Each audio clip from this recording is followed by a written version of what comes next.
The industry has gotten so reactive that it's moved away from putting together marketing plans. It's almost as if people, there's no time. We just have to react. And the problem, of course, is when you always live in a reactive mode, you never do carve out the time to put together a marketing plan, and you never get proactive. You're always reacting to somebody running in the room saying, I have this crisis, I have this, I need that, and you essentially become order takers.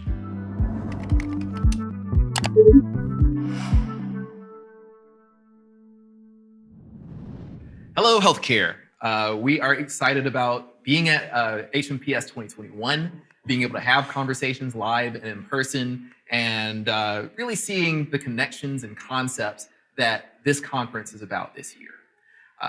So we're really excited to bring in to help us with that David Marlowe, who heads up strategic marketing concepts. And I think it's an opportunity for us to take a step back. We're running on autopilot a lot, running as many campaigns as possible, doing advertising and things like that. But what David Marlowe's session this morning covered was, let's get strategic. Let's take a step back and think about what our plan is, and ultimately whether or not we're covering the overall strategic goals and helping to meet the mission of the organization. So David has been doing this for over 20 years now. He's worked with over 250 different health systems, seen a large variety. And David, I'm really excited to get into your perspective. Could you just give us a little bit of background on that journey working with all these different health systems and what you were hoping people would get out of your session? Okay. I've actually been at this over 40 years, but I'm sorry, I couldn't let it go. But the session was really focusing on what is the process of putting together a marketing plan. And I've been talking about it for a long time. The industry has gotten so reactive that it's moved away from putting together marketing plans. It's almost as if people, there's no time. We just have to react. And the problem, of course, is when you always live in a reactive mode, you never do carve out the time to put together a marketing plan, and you never get proactive. You're always reacting to somebody running in the room saying, I have this crisis, I have this, I need that, and you essentially become order takers. And a good marketing function it's not a restaurant. You shouldn't be taking orders. What you should be doing is saying, okay, what's the opportunity? What's the problem? We're bringing on 2 new surgeons that are going to give us a capacity we didn't have before. That's a great opportunity. What do we need to do to communicate that, or to set up the marketing for that, to take advantage of that expectation? And I will add to that one of the things I work with a lot of places to really emphasize is that I said the word communication a minute ago, but marketing is a lot broader than communications. In healthcare, it tends to be, in a typical hospital health system, it tends to be very communications oriented. That's the way it's evolved. That's a lot of who've taken those positions. And that's fine. That probably is 75% of what has to be done. But there's a lot more to marketing than that, even if it doesn't fall under the marketing department. So for example, access. Are these new doctors located someplace I can find them? How do I make an appointment? Can I even get an appointment? Do they take my insurance? These are all issues that come into play. What's the experience like? I'll use an example there of hospital-based diagnostic imaging up against freestanding diagnostic imaging. To get an X-ray at a typical hospital, you got to park two zip codes over, find your way through the building, register, get to wherever, or you can go to the freestanding diagnostic imaging center where you can park 25 feet from the door, register online, get it done, and get out. Which one are you going to go to?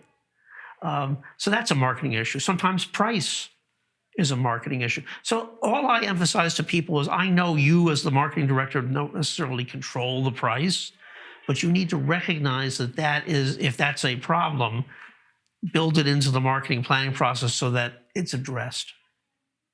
So that's huge to me, because what you highlighted opens up a scenario where a lot of people might believe that they have effective plans in place, but like this thing is working against me, or the price is working against me, but my planning is pristine. But when in reality, you need to be open to, like, what are the realities that we're dealing with, and how do we adjust that plan accordingly? So it leads me to kind of like, I want to take a step back and get really basic. What do you consider to be a strategic marketing plan, or at least an effective, like at the very baseline, what is a good marketing Good plan? marketing plan. A good marketing plan basically connects what's going on in the environment that the organization deals with.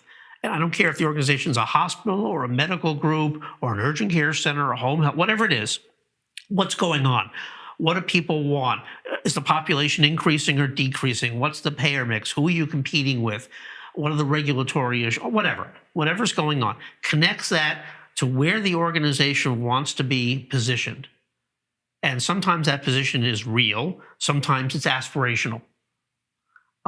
What marketing strategies are you going to put in place, 2, 3, 4, 5, whatever's reasonable, to achieve that position? And it might be communications, and it might be media relations, and it might be digital access, or whatever it may be. Then it leads to what are our quantifiable objectives? And that's, by the way, a big problem with a lot of marketing work, a lot of marketing plans, is we don't measure what we're doing. Mm-hmm. So what are our objectives? And then what are the specific actions we're going to take in the next year to get there? And you pull that all together, figure out the resources to do those 20 actions, 30 actions, and there's your marketing budget. And the marketing budget was tied all through all that whole plan. That's really what a good marketing plan does. And what I try to teach people is here's the process, but the one that's going to, whatever you're going to include in your hospital plan is going to be very different than that medical group's plan. There's not one size fits all. You have to reflect what's happening in the environment. You also have to reflect what's the marketing function. If it's a one-person marketing department, that's going to be a very different marketing plan than if it's a 35-person academic medical center. Mm-hmm. Just reality. So like we were discussing earlier, then the plan is like the sequence of steps and actions that we take, mm-hmm. but informed by our actual scenario. Some goals aspirational, but informed by what the realities are.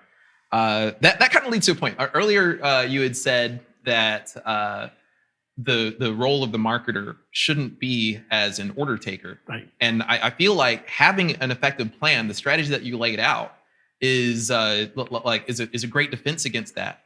But I wonder about when other parts of leadership that might not understand the function of marketing or the role, or might not understand the plan, what can the marketer do to prevent that kind of steamrolling that might happen from other areas of the organization, or like even people that might be higher ranking? How can we defend our marketing plans here? Well, part of that is education. Is getting people to understand what the role of marketing is. I think that's gotten better. Mm-hmm. When I came into the field in 1980, it was, nobody had a clue what to do, what marketing was. So it's gotten better. I think more people understand it, but clearly it's educational. It's also involvement. In other words, the marketing people can't go into a closet somewhere, come up with a plan, and lo, here it is.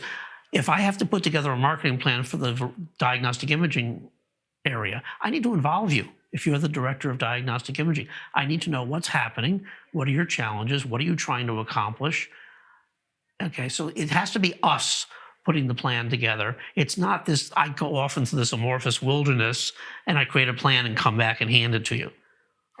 And that's true. I think a good human resources department works with its managers. Mm-hmm. A good finance department involves its leaders in budgeting, and they don't just go make a budget in a closet somewhere and come back and well, maybe some CFOs do, but no, I'm saying it's involvement. So marketing becomes part of the organization's culture, mm-hmm. not this one-off specialty that we only see once in a while. So you're telling me that when a marketing plan is not like a brilliant Mozart sitting in a room somewhere and creating the symphony all alone, but it's a conductor role. You're working with these other parts of the. Sure. Well, I mean, if you think about it, if the problem is access, mm-hmm. if I can't you've brought in 2 wonderful specialists, but I can't get an appointment with them. Well, I, as the marketing department, can recognize that. I can get the feedback to see that's a problem. I can't fix it. You, as the head of that department, you have to fix it. I can bring that to your attention. So my job is to bring that to your attention, and I'll do whatever I can to help you. But unless you're going to give me responsibility for running the cardiac surgery department, I can't fix that. So in this history, like in like developing this strategy around planning, I feel like that you might have seen some examples where marketing is starting to bridge those gaps with other areas of like other people that they need to work with to make these plans effective. Do you have any stories around that? Like anything that you've seen where, hey, there was like dissonance and miscommunication between and the marketer reached out and kind of grew that relationship to be able to make that plan? Let me give you a couple that are non-communications. And again, communication is a big part of what a good marketing department does. But I think the people who are getting this understand the communications component. So let me give you a couple that are not. One of them was a hospital that was getting feedback. Let me back up. It's a market that there's a high level of consumer price shopping. There's a lot of high deductible plans. People are responsible for the first $3,000 or $4,000 out of pocket. So when the doctor says, go get a CAT scan, until they meet that deductible, they're paying for it. And all of a sudden, they're price sensitive to whether the CAT scan is $300, $500, because you're paying out of your pocket. So they got a lot of feedback that the system-owned diagnostic imaging, the doctors were having a hard time getting people to go to it because it was a lot more expensive than the freestanding. And what they did is they all sat down as a group. Marketing brought that to the forefront. Said, what can we do? Finance adjusted some of the prices of some of the most commonly shopped services, the top 10, if you will. And then marketing was able to put a campaign together to get that information back out to all the doctors. They didn't advertise it to the public because it's not the kind of thing you run ads into the public, but they got the information to the doctors, so the doctors say, they've adjusted the prices, I'd really like you to get it here, and it's now competitive. So there's an example of bringing the whole group together. Another quick one is a specialty surgical hospital I worked with not too long ago. It's a doctor-owned hospital. There's no emergency room. There's no public. You can't walk in. But it's for orthopedic surgery and spinal surgery and other specialized. Mm-hmm. And the job of the marketing department was to bring in new surgeons. That's where the revenue came from. The problem is there was no operating room time available because a cadre of the existing surgeons were always late. So marketing was able to demonstrate and put data together to show what was happening, that it came down to about 10 doctors that accounted for almost all the lateness. And they started working with ways to get those doctors transported from their other hospital where they were working, get there on time. It is a lot of detail. But again, it wasn't a communication solution. Mm-hmm. It was how do we open up hours of operating room time so I can now go out and recruit another surgeon to bring in more revenue. It's a very broad perspective on marketing. But what marketing did was able to look at a variety of data and say, here's the problem. And the really interesting thing about that, I like the fact that you're bringing up issues that are not specific to communication campaigns, because it kind of seats marketing in that, like marketing, the concept of going to market, it seats marketing in kind of a position, a kind of an intersection between what's the experience that consumers are having when they're interacting with it. And don't get me wrong, there's a lot of communication. It comes down to also understanding the service. If you have urgent care centers, you have to constantly promote them, because urgent care is the kind of thing that you don't really think about it until the moment you cut your hand, and now you got to get it taken care of.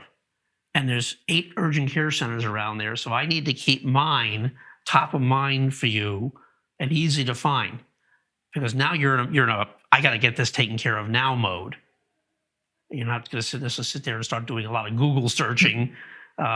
So I want to keep, but it's episodic, and it's I got to keep. So there are communications, but it comes down to the marketing director understanding the nature of how urgent care works. So a lot of what we were talking about as well, you'd brought this up earlier, was the point of measure. Mm-hmm. And we were talking kind of broadly at some of the shortcomings when it comes to how measurement has been incorporated into plans and things like that.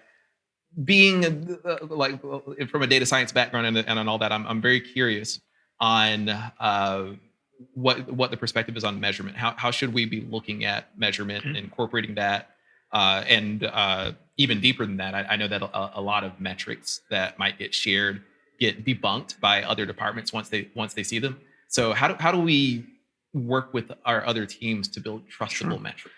Well, the metrics have gotten a lot better over the years, mostly because the information systems have gotten much better. I mean, when I started 40 years ago, there was no such thing as an EHR.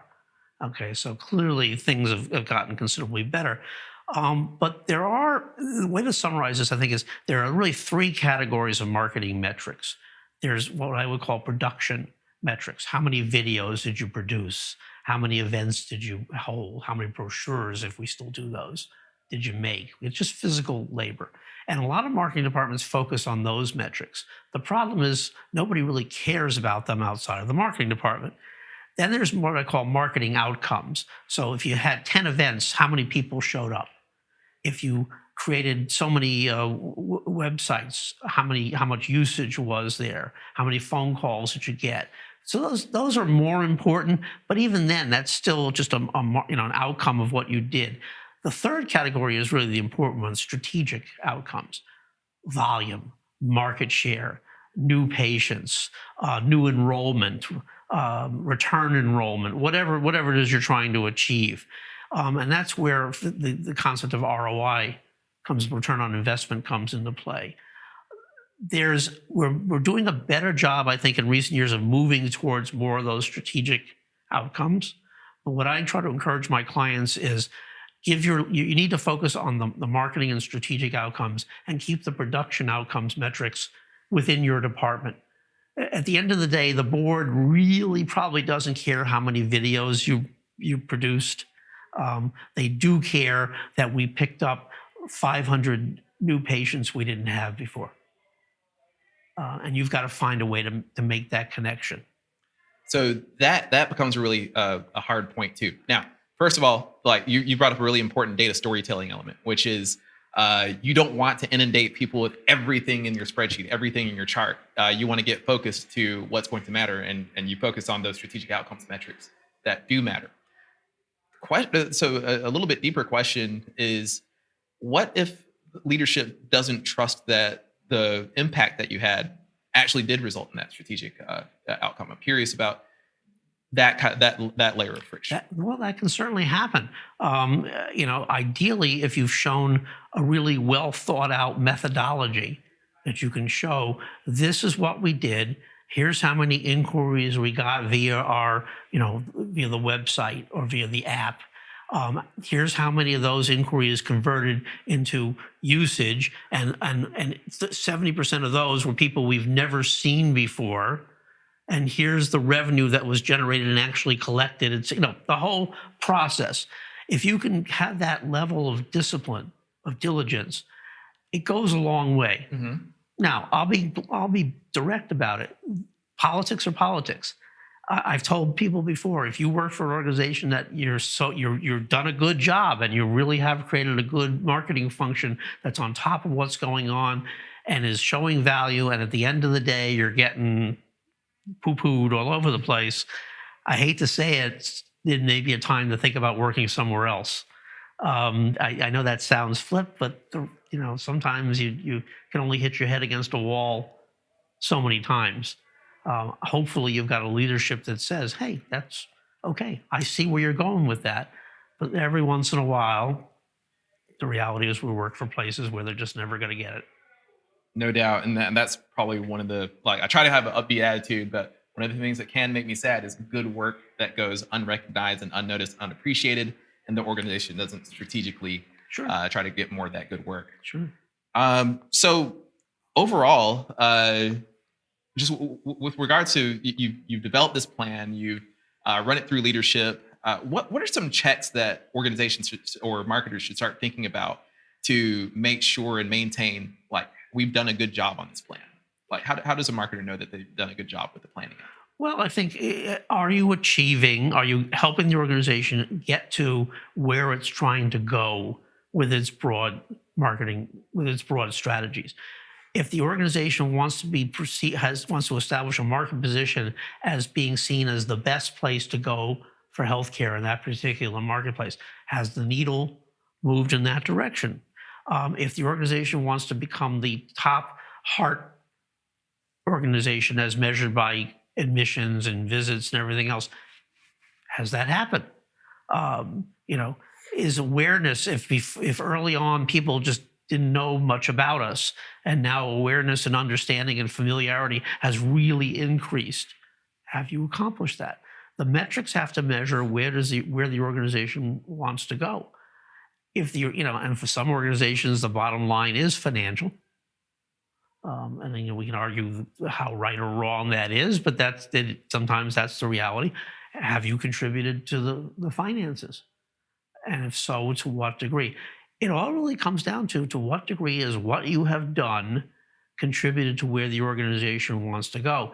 If you're focusing as marketing, if you're focusing on public image, you're going to be, but the leadership is focused on financial bottom line. Okay. Yeah, it's a great way to get kicked out of that seat at the table. Well, you're not giving them what they consider to be valuable. Now, it's possible what they consider to be valuable is not realistic, but at the end of the day, that's the guy that writes the checks. And I'm not trying to be flip about it, but that's the reality of working for an organization. Well, I really appreciate the perspective that you brought. I hope that for anybody watching, it gives some good material and good things to think about in terms of how to better relate to an executive team, how to get on that similar strategic level, and then, of course, measure the impact against what matters for the organization. Fair enough. For other folks that want to have that conversation and have the same pleasure that I had talking to you, what's the best way they can get in touch? Probably just give me a call. Emails, you get 150 a day, and you see them fast enough. Just call my office line. It's 410-997-8033. If I'm not there, just leave me a voicemail. I'm pretty good about getting back to people quickly, and I'm happy to talk to people. Obviously I'm a consultant, but if it's just a short, quick question as a colleague to colleague, I'm happy to talk to people about that. Well, again, David, we really appreciate this conversation and your openness and talking to people about these concepts. And for anybody watching, we hope that you've enjoyed this slice of HMPS 2021. If you want more of the latest from healthcare's thought leaders, subscribe using the button below, or you can visit hellohealthcare.com to get updates directly in your email.